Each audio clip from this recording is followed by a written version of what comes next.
Dr. John, 19th century witch. Renowned American witch doctor, Dr. John, also known as Bayou John and Jean Montaigne, was a free black man who owned slaves in pre-Civil War New Orleans. A towering figure, Dr. John claimed to be a prince from Senegal, captured by Spaniards and taken to Cuba. In Cuba, he became a skilled cook and persuaded his master to grant him freedom. He then worked as a sailor, returning to Senegal, but found he no longer belonged there. Back at sea, he eventually landed in New Orleans, where he found work as a cotton roller on the docks. Realizing he had a special power, his employers promoted him to overseer. Dr. John's reputation grew, and he discovered he could earn money through his tricks and services. He built a house on Bayou Road and acquired female slaves, marrying some of them in his own ceremonies, eventually boasting 15 wives and over 50 children. New Orleanians gawked at him in public as he rode in a carriage with horses as fine as any white man's. When riding horseback alone, he donned a flamboyant Spanish costume.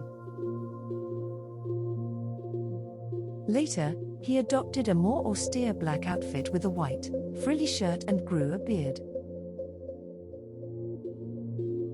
Leaving the voodoo meetings to the queens, Dr. John focused on fortune-telling, healing, and making gree-gree.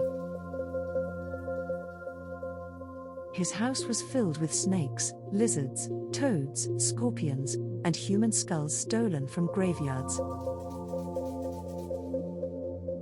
Both blacks and whites sought his advice, love potions, and help with curses. Many obeyed his commands out of fear of his secret knowledge. However, most of his wisdom came from a vast network of black servants throughout the city. He either bought or extracted information from them, giving him an edge when veiled white girls sought to know if their lovers were faithful. One of Dr. John's specialties was starting or stopping poltergeist phenomena, such as showers of rocks and stones on a victim's home. Policemen were baffled as rocks seemed to fall from nowhere.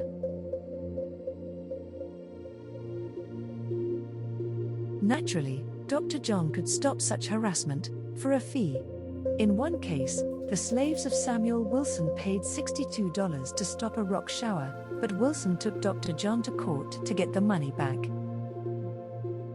A few days later, the rock showers resumed. Despite being illiterate, Dr. John supposedly amassed a fortune, even burying $150,000 on his property, according to local law. He never forgot his poorer neighbors, providing food to anyone in need. But by the end of his life, his poor business sense led to his financial ruin. Distrusting banks, he believed that once he deposited money, he would never see it again. His investments failed, and his wives and children continually left with parts of his assets. Others outright cheated him. But John hired a young black man to teach him to read and write, spending long hours learning to sign his name.